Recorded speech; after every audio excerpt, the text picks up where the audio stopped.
Hey, welcome to the show, everybody. We've got returning guest Alison Cox. Hi. What's up? Yay, thank you. Yay, thanks for joining. So excited. Me too. Yep, it's super early today. So you said you're heading to the horses this Oh, morning? yeah. Heading out to the horses this morning, which is funny because what are we going to talk about today? Conscious horse, conscious rider. Yes, I'm so Mhm. excited to see them. Who knows? Yesterday consisted of, you know, being with, having, playing with horses also consists of weird, random outside of just your horse world things. Like I have to fill prairie dog holes today. I filled two yesterday. I have a scar from the last time, but my arm looks very clear today. I did better this time, saved a toad's life, and I get to fill more prairie holes around the arena today. So there you go. Nice. That's like with your scar, did a stick hit you or something or No, the land out where in Colorado, we're in Colorado, Lafayette, Colorado is where they are. And the land is so hard when it dries. We're in the dry desert. So mountainous dry desert, even though it's been raining at least once a day. But the land dries so hard and there's clay and all kinds of stuff. So I don't know how the little prairie dogs do it, but they burrow in the earth and it is like the hardest, rockiest house. So when you stick your arm down there, you get to oftentimes scrape your arm on stuff. whoa. So that happened? Oh yeah, yeah. That was last time. That was before I knew that that could happen. So, um, yeah, I like my little scar. That is cool. Um, that's so the class coming up is next weekend, and you're facilitating. You and Gary Douglas are facilitating the class. Yes, Conscious Horse, Conscious Rider, facilitated with myself and Gary Douglas. I'm shell shocked a bit and so grateful and excited. He's my hero, basically. Yeah, he's awesome. Like, yeah, Gary is the man. Man. And so the dates are July 12th to July 14th. And you had said it's in Lafayette. Yep, in Lafayette, Colorado. Next weekend it is like about a half an hour from Denver, 20 minutes from Boulder. You can take Ubers. It's just kind of the coolest place ever. Cool. It's Yeah, beautiful. cool. That's yeah, I like have no idea what the class is. And you guys expanded it over a course of 3 days. Because typically it's a 2-day class. Hmm. So that's pretty cool. Um, yeah. So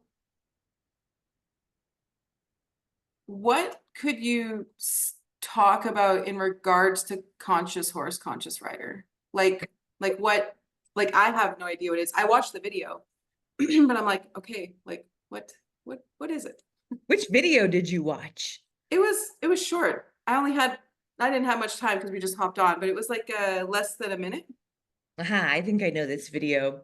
Yes. Well, Conscious Horse, Conscious Rider was created by Gary Douglas back in the day. Um, I'm not exactly sure when, but he has been around horses his whole life, grew up with horses, has trained horses, walked out into the desert with a horse with no name. Just kidding. I won't start singing. Walked out in the desert barefoot just and started, observing horses and things like that, and really teaching himself through questions, how does a horse talk? How does a horse communicate? Do they communicate? He found out they communicated telepathically because when he would walk up and one horse would notice, pick its head up and notice him, then all the horses would. That horse would let everybody else know, hey, there's someone over there. And they do that for, surviving in the wild and communicating where water is and stuff like that. And then one day, long time ago, horses decided they chose to be with people too. And that creationship has, exploded into all sorts of things. People wouldn't be where they are on the planet in different cities, so vastly spread around the planet if it weren't for horses. Horses basically brought us everywhere. And so Gary, he started to notice that a lot of the communion that you can actually have with the horse, talking to the horses, communicating with the horses through the way the horses do, and, inviting the horses to learn new ways to communicate to us. He saw that a lot of that was being lost on just total miscommunication of what horses were saying back to their owners. So for example, I know there was a lady he was friends with or giving a lesson to or something, and her problem was she couldn't get on her horse or ride her horse without drugging the horse first, which fine, no right or wrong in the horse world. Lots of people, would use CBD or need to drug their horses if their horse is too crazy. That's just a choice. But he's like, there's got to be something else possible, because, you shouldn't have to drug your horse to be able to ride. And if you do, maybe, back up, ask some questions and see if there's a different possibility, because the horse is kind of like your body. Horses, or your body, like if it doesn't like what's going on, or if it requires something, or if it needs a supplement or doesn't need a supplement, or there's some, deeper things going on, your body's going to let you know through getting sick, skin stuff, pain, like all kinds of different things, are just like, feeling lethargic. Your body's constantly letting you know all kinds of stuff, whether it's yours or somebody else's, and it's just letting you know, like, hey, this person's knee hurts, and you're like, oh, my knee hurts.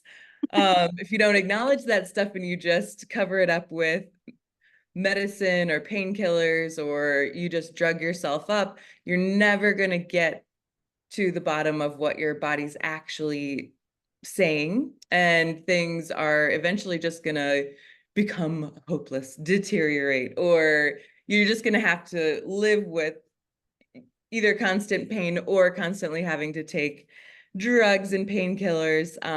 But you might never be able to just have the ease of what it would be like to fully be in communion with your body. So that's kind of like one of the aspects of conscious horse, conscious rider, is to not throw your points of view out the door if you don't want to.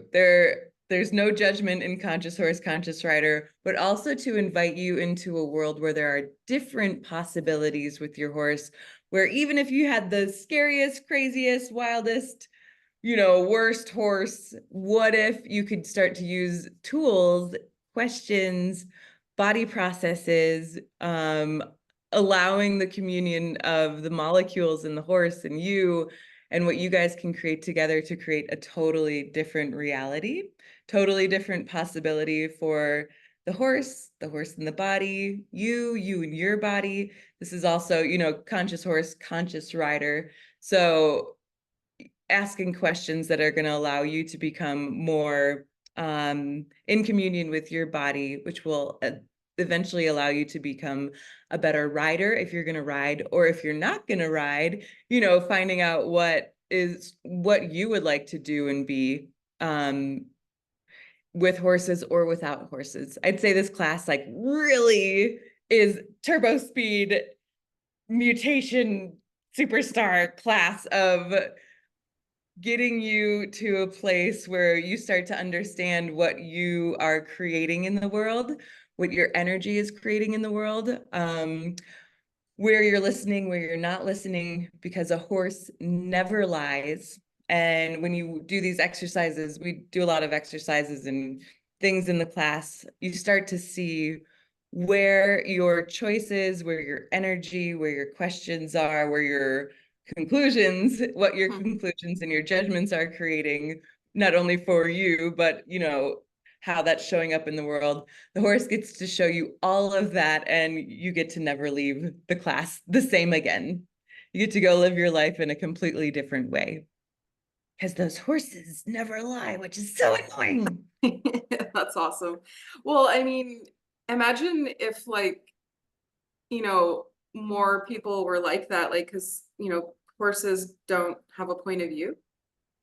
So what, I wonder like what it is to spend more time with horses and what that looks like. I haven't spent like, They have a point of view. They have points of view. They just don't like, sorry. I'm like, wait, I must speak up. yeah, yeah, yeah, go for it. um they have points of view, they just are willing to change their point of view a lot faster than we are. And some horses have our super interesting point of view about all points of view. They have lots of allowance. But some do take like make decisions, and so they'll have like a stuck point of view that you can help shift them out of, or ask them to do something else, get them to change their point of view about all kinds of stuff, like having a person on their back or not. You know, at the beginning, some horses are like, why are you on my back? And then, you know, you send them to the trainers, and then eventually they do or don't change their point of view, or at least become an allowance of someone being on their back.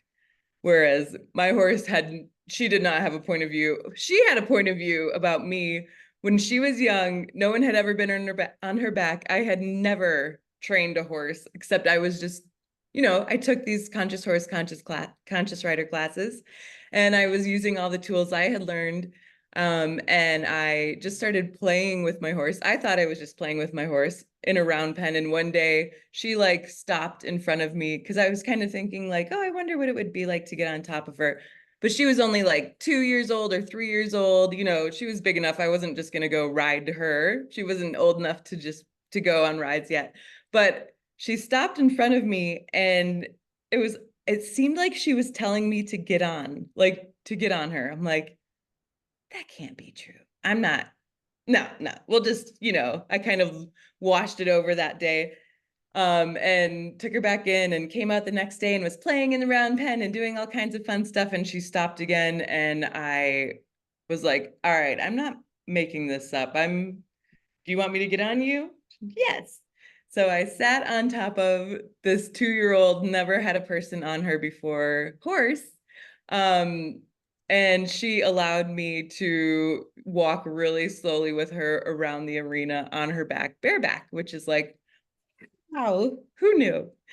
Anyway, so horses, they have points of view. Just a lot of times, they don't have, well, they definitely don't judge. They don't have judgments. They do make decisions, but they have a lot more, you know, they're a lot more willing to change their point of view once a point of view has been like stuck and made. If you have someone who's willing to ask them questions, like exactly like what we're talking about in conscious horse, conscious rider, like the more you are interesting point of view about their point of view and what they think is working that isn't, the more you can invite them and melt that point of view into a different possibility. Wow, that's, I mean, I guess for a moment there, I misapplied and misidentified judgment and no point of view. Isn't that cool? Right? Wow. Um, so they don't have any judgment. No, they don't judge, that's for sure. They just will sometimes, like, we might consider them judging, like, the horse doesn't like me. That's more like your thing going on for you in your universe. So when you get around the horse, you're going to think the horse doesn't like me, but really that might be something in your world that you're projecting at the horse. So then the horse is going to act like that. And if a horse doesn't like you, it's not because they're judging you. They just don't prefer you. So, There's so nothing wrong with you. They're just like, no thanks. so don't take it personal. Well, Don't take okay, it personally. well, would like if you match up with a horse, but that would it change if that horse doesn't prefer you, or is that kind of like you have to be up like the like when you go to ride a horse, and then if you're partnered up with that horse, would you work with him or would you switch? You know, I think horses, kind of like us, if we would allow ourselves, get to change their mind all the time.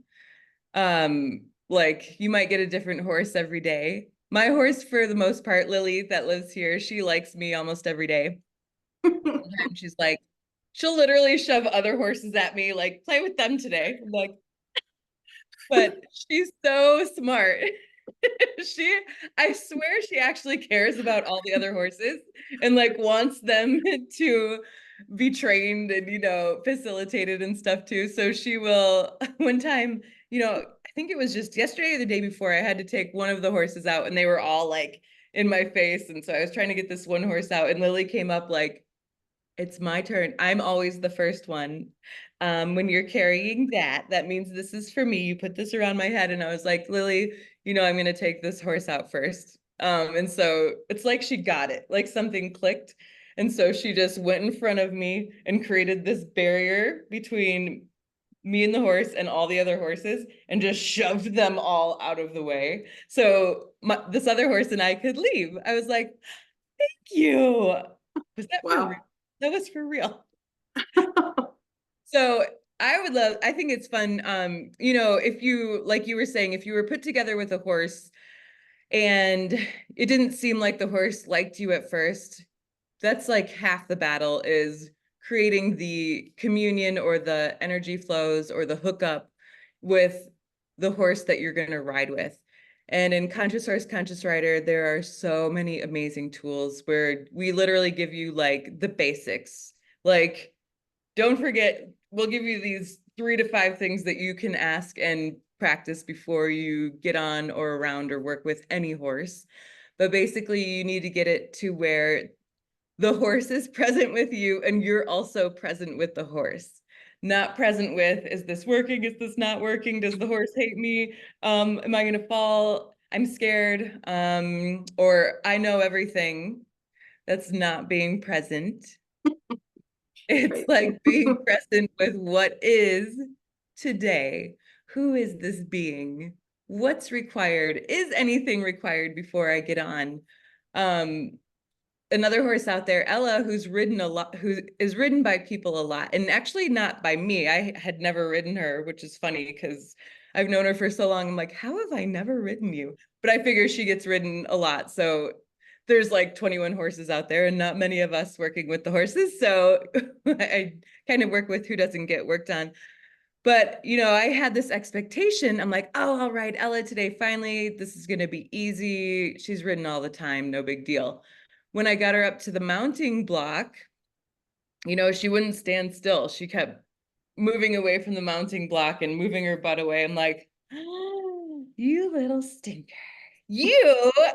I had the expectation of you were going to be the most perfect horse, easiest horse to ride because you've been ridden. And you want to look at where your projections, expectations, judgments, fixed points of view are so that you're not disappointed and then you go into judgment and then you make the horse wrong or you wrong, which happens a lot. Like, why aren't you standing? Or maybe it's me. It's like you'll go into these weird judgment things instead of like, oh, what's going to show up today? Oh, you're not moving.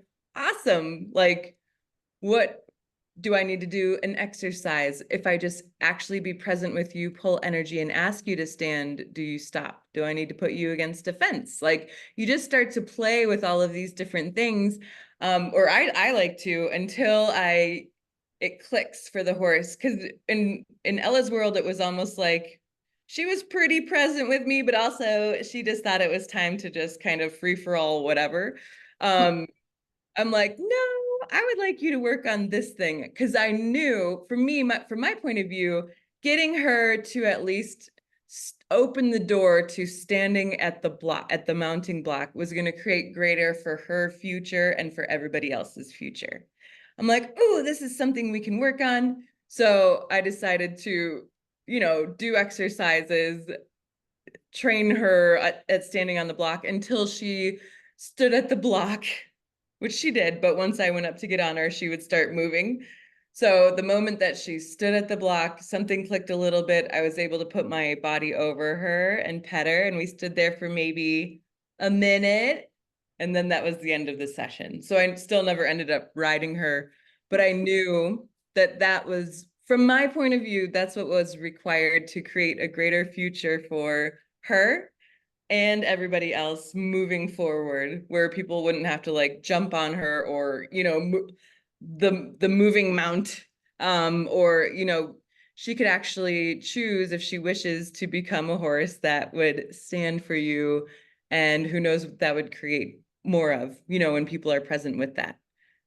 There you Um, well, it seems like very energetic. I guess I have a question when you're with a horse and if you know like body processes or symphony of possibilities or any other energetic work, and then when you're with a horse, like if you were like when you're asking questions in regards to running the processes and you go to run it on a horse and they've never had it before, is it different with every horse, or would a horse kind of like freak out or be like, whoa, is it gonna communicate with you? Like I just I haven't seen a horse. So there's these, yeah, body processes that you learn. There's a ton of them. In go ahead. Yeah. so I'm asking because I went horseback riding in, I think it was like Cologne, like near Kelowna or something. Anyways, and I was with this horse and I think I was like, I think I either ran like MTVSS or SOP, and it just its eyes got bigger and it made a noise. And then I guess I'm asking like, oh, was it didn't like freak out, but it was kind of like, well, it definitely was like, hello. So that's where the question's coming from. So just Cool. yeah. Yeah. I've definitely run into horses that were like, what are you doing? I don't want this, or I don't want you to touch me. So you can, like I was saying, you learn these different hands-on body processes that literally energetically change all kinds of stuff. So it's kind of like there's horse massage. I'm a certified horse massage therapist, but there's also these hands-on body processes that you can add to either your bodywork sessions or your riding, or just do those alone to work on your horse. And I'm almost preferring those more lately because they are so powerful and so dynamic. And sometimes it does take the horse a little while to either, you might have to work on getting the horse to even want to be touched, which is totally fine if they don't. There's a video about this horse I worked with, Brookstone, the dangerous stallion. And at the beginning, he was like, do not touch me, anyone. He did not want to be touched. So I ran these processes from afar, until now I don't, so much has changed with him. I can't wait to make another video because now he walks up, turns to the side, and is like, put your hands on me right now. Every day I have to run a process on him, the MTVSS that you were talking about. I'm like, yes, sir. All right. And now he likes to be scratched and massaged on his neck and his shoulders and his butt. And before, like if you touched him here, oh my God, he would try to bite you right away. But now, you know, I was petting his ears yesterday and he's like, like, what the heck? This stuff, but his body is starting to feel so much better. So I'll run the body process that I learned in Conscious Horse, Conscious Rider from Access Consciousness, run that, and he'll just yawn forever and relax, like, and all kinds of weird stuff. And he might make noises sometimes, but he's a horse that will receive it for, you know, an hour, 2 hours. And I massage the roof of his mouth a lot and run processes in his mouth because he has a lot of stuck points of view and things like that in there. And then yesterday I went to run a process on him and he wanted it for like 5 minutes. I'm like, okay, you know, and then my horse, she runs body processes more like an autistic kid where she would rather run it on you than you run it on her. So most of the time I get to run processes on her by working on other horses, and she'll be right behind me contributing, or I'll ask her to work on me and she'll just like be doing stuff on my back. And sometimes I can, you know, she'll go for a process where she's the receiver sitting there. but not often. Or if I run them, she loves obsessed with her butt being scratched. So I'll run things there. When I'm riding her, I'll, run different, if her body's asking, run different processes there. And once you actually run a process on a horse, like the MTVSS is a great one to run on your horse, teach your horse's body, because then anybody who gets on your horse afterwards, whose body requires that energy, the horse is going to run it on that rider. So you get like this big, like, snowball effect of contribution, consciousness, space to bodies without even having to think about it. The horses Mhm. are like, where else can we share this? Here. Um, just gonna see if there's like any, it's funny, I had a question last night and then I had two pop up and then the one canceled the other out, so.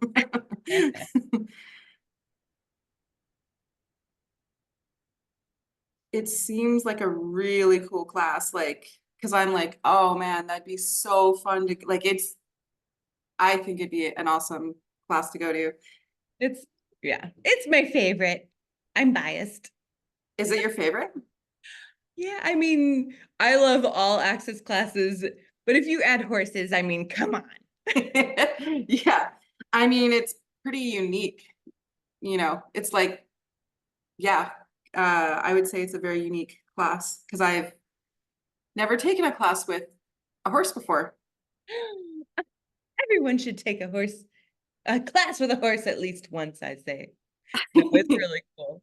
And Yeah. it's also terrifying for some people. So it is kind of a hard class to get to because people think about like, am I going to have to ride a horse? I've never ridden a horse. I fell off. I can't tell you how many people show up that have fell off a horse when they were like 7, broke their arm, and then have never been around a horse again. But somehow they end up at a conscious horse, conscious rider class. And I'm like, and they get on the horses and I'm like, wow, you are a brave person. Like your last point of view was horses are scary. I broke my arm. We do clearings to clear fear, to clear past life stuff. Like you make all these decisions about horses and you based on all these past things that have happened. We clear out the stuck points of view of that. And then before you know it, you don't care that you broke your arm on a horse anymore and you try it again and you see what shows up for you. Or, you know, it's hard to get to also because of whatever horses will bring up. They just be so much. Have you ever walked up to a horse and you're like, wow, you're big? Or you didn't walk up to a horse because you knew you were going to perceive like this big energy. They're this huge energy that really they will allow you to expose whatever judgments, points of view you have basically about yourself or that you're functioning from. And there'll be a space that allows those to be exposed. So sometimes it can feel really scary or overwhelming, and people are afraid of that. But again, in the class, we do lots of clearings, and also you don't have to get on the horses or even, you get to start with where you're at. But a lot of people, it's going to bring up your stuff. And I'd say, 99.999999999 20,000 billion nines percent guarantee that you're not going to walk out of the class the same as you were going in. So if you're happy with everything, if you do not want to change, if you are good to go, don't come to class. That's another thing. Like if you like where you're at, don't go. If you would like to know you more, allow your life to change even more, find something else new about yourself or true about yourself that you weren't willing to before, come to class. Cool. Well, I mean, like, thanks for talking to that. I remember like that was the energy of when I was like a little kid. I just, horses have big energy. So I walked up to a horse and with that big energy, I like looked at the horse and I was like, okay, I'm just gonna let you be, like and kind of just keep going. We would visit farms in school. So Lucky. and yeah, so wow, thanks for like speaking to that because I think like I was like you were speaking to all these questions coming up, and just, yeah, like in regards to, you know, working with the horses and the points of views that people do have and all the energies that come up, and that this class just seems like such a gift because you work with, you know, it sounds cool. You get to work with the horses, run processes, and then with the class, it's like facilitating people and horses. Sounds cool. Yeah. In a nutshell, it's like, yep, all of that and so much more. Yes. And I love Big Horse Energy, BHE. We got BHE, Big Horse Energy. That's awesome. It is a cool energy. It's yeah, I definitely get that. It makes me like want to, you know, go and hang out with horses more. Me too. I'm a little obsessed. I didn't mean to be, it just happened. Yeah, like, yeah, I like your hat, by the way. Oh, thank you. It happens to be an El Lugar hat. If you haven't heard of El Lugar, it's the most amazing place on the planet.